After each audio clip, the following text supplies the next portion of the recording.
संगत जी मेरे साथ जरूर बोलें जय गुरु जी, शुक्राना गुरु जी। संगत जी आज मैं आपके साथ बहुत ही इम्पॉर्टेंट और सेंसिटिव दोनों टॉपिक के ऊपर बात करने वाली हूँ, क्योंकि इम्पॉर्टेंट इसलिए है कि हमारे ये लाइफस्टाइल का पार्ट है और सेंसिटिव इसलिए है कि इस पर सभी के जो है वो अलग अलग थिंकिंग होती है कि इस पर हमें क्या करना चाहिए। तो संगत जी मैं इस चीज़ के ऊपर आपको आज थोड़ी सी क्लैरिटी देना चाहती हूँ कि मेरे पास बहुत मैसेजेस आते हैं कि डॉली आंटी क्या पीरियड्स के टाइम पर हम बड़े मंदिर जा सकते हैं, क्या पीरियड्स के टाइम पर हम गुरुजी का लॉकेट पहन सकते हैं। तो संगत जी इसके ऊपर मेरे पास एक सुखी आंटी का मैसेज है। सुखी आंटी हमारी एक ओल्ड संगत है जो गुरुजी के साथ काफ़ी टाइम रही हैं और जो गुरुजी से उन्होंने इस टॉपिक पे बात की थी और गुरुजी ने उसके ऊपर क्या कहा था, तो आज हम वो इस सत्संग में जानेंगे। संगत जी सत्संग शुरू करने से पहले गुरु महाराज अगर मेरे से इसमें कोई गलती हो जाए या संगत जी कोई गलती हो जाए तो उसके लिए मैं पहले ही आपसे माफ़ी मांगती हूँ। प्लीज़ इस चीज़ को आप माफ़ कीजिएगा। तो चलिए शुरू करते हैं सत्संग। जय गुरु जी, शुक्राना गुरु जी। शुक्राना तेरा शुक्राना, शुक्राना तेरा शुक्राना, शुक्राना तेरा। सुखी आंटी से किसी ने पूछा कि आंटी जब हम पीरियड्स में होते हैं यानी कि जब मेंस्ट्रुएशन होती है और तो क्या हम उस टाइम पर बड़े मंदिर जा सकते हैं और या फिर उस टाइम पर हम गुरुजी का लॉकेट पहन सकते हैं। इस पर सुखी आंटी ने जवाब दिया, यस बेटा ऑफ कोर्स, यानी कि यस बेटा आप बिल्कुल बड़े मंदिर भी जा सकते हैं और लॉकेट भी पहन सकते हैं, बस आपको पीरियड्स के टाइम पर समाधि को छूना नहीं है। और संगत जी इस तरीके से सुखी आंटी अपना मैसेज हमें आगे बताते हैं और वो कहते हैं, उन्होंने बताया कि जब मैं पहली बार गुरुजी से मिली तो मैं कुछ भी नहीं जानती थी। मैंने गुरुजी से बहुत सारे सवाल किए और गुरुजी हमारे इतने दयालु और इतने हम्बल है कि उन्होंने मेरे सारे सवालों के पेशेंस के साथ जवाब दिए। लगभग 2 हफ्ते तक गुरुजी के पास मैं रोज़ जाती थी। एक दिन मेरी पीरियड स्टार्ट हो गई और मुझे समझ में नहीं आ रहा था कि मैं क्या करूं, क्योंकि वहाँ पर जो लोग थे उनके अनुसार गुरुजी साक्षात भगवान शिव के अवतार हैं और मुझे क्या करना चाहिए मुझे कुछ समझ में नहीं आ रहा था। ऐसे में वो सिर्फ इतना जानती थी कि घर पर यानी कि जो हमारी मदर हैं वो हमें गुरु ग्रंथ साहिब को पीरियड्स के टाइम पर हाथ नहीं लगाने देती थी और वो कहती थी कि नहाने के बाद बस दूर से माथा टेक लो। पर जब वो बड़ी हुई और उन्होंने खुद गुरु ग्रंथ साहिब को पढ़ा तो गुरु नानक देव जी ने इसमें इस वहम को दूर करने के लिए खुद फरमाया है कि स्त्री किसी भी स्थिति में अपवित्र यानी कि अनटचेबल नहीं हो सकती है, ना ही वो अपवित्र है ना ही वो हो सकती है, even during her periods also. वो कहते हैं कि ये वही स्त्री है जिसने तुम्हें 9 महीने अपने गर्भ में रखा है और जब बच्चा उसी खून में लिपटा हुआ गर्भ से पैदा होता है तो फिर स्त्री उस पीरियड्स के खून को क्यों गलत कहेंगे हम। और इस तरीके से संगत जी वो आगे बताती हैं हमें कि स्त्री कैसे अशुभ हो सकती है।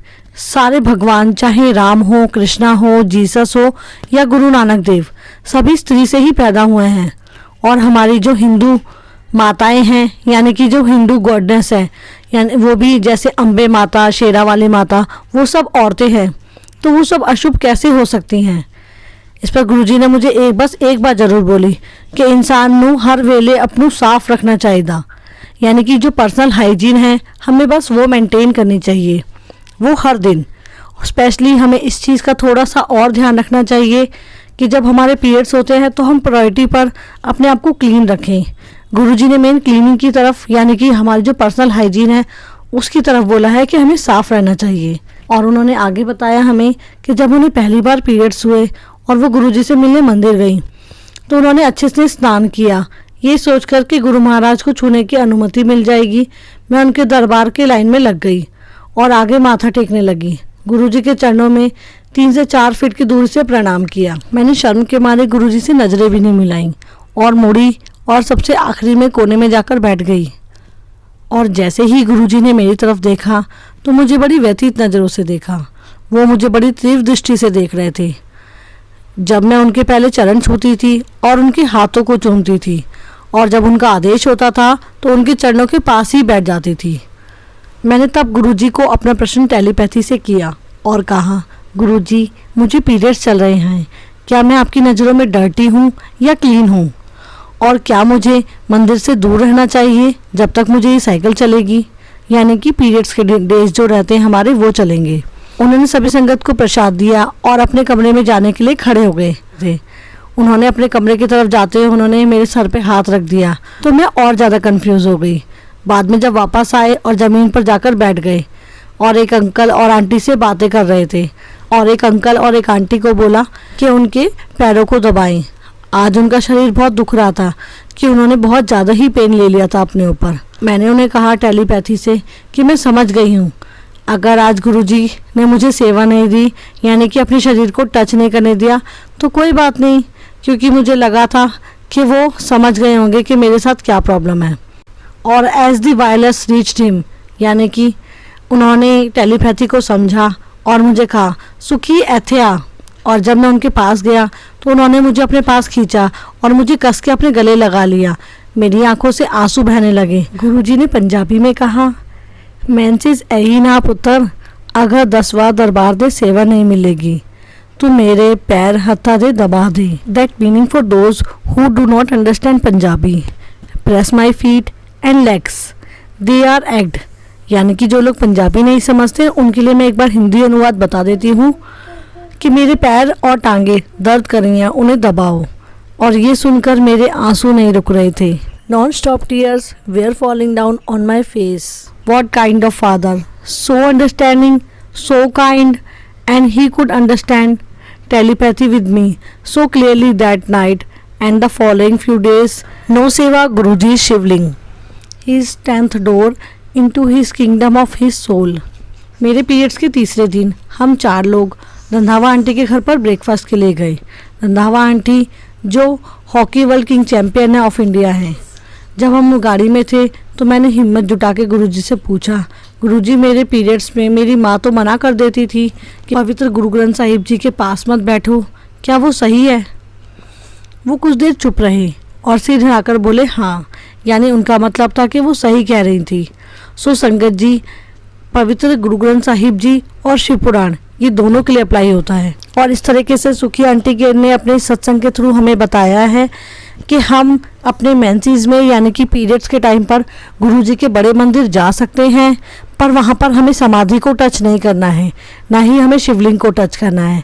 और इसके साथ ही संगत जी, हम गुरुजी का लॉकेट भी वेयर कर सकते हैं, पर हमें गुरुजी के जो शिव पुराण है या कोई भी जो धार्मिक ग्रंथ है वो हमें नहीं पढ़ना है इस दौरान।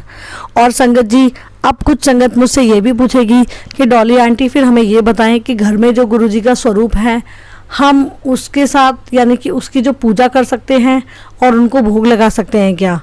तो संगत जी, मैं इसमें आपको यही कहूँगी कि हम गुरुजी के स्वरूप से दूर से बैठकर यानी कि नहा धोकर क्लीन होकर दूर से बैठकर गुरुजी के स्वरूप से हम बातें ज़रूर कर सकते हैं, अपने दिल का हाल उनको सुना सकते हैं, अपने दुख उनसे शेयर कर सकते हैं, हम मंत्र जाप कर सकते हैं अपने मन में।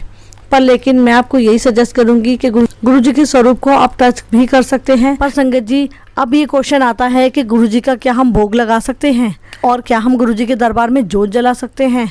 तो संगत जी, इसका आंसर अब आप लोग हमें देंगे कि हमें क्या करना चाहिए। जो हमारे संगत गुरु परिवार की आंटियां हैं वो हमें रिप्लाई करेंगी कि क्या हमें भोग लगाना चाहिए और क्या हमें गुरुजी के दरबार में जोत जलानी चाहिए। ये आप मुझे कमेंट करके बताइएगा। जय गुरुजी, शुक्राना गुरुजी।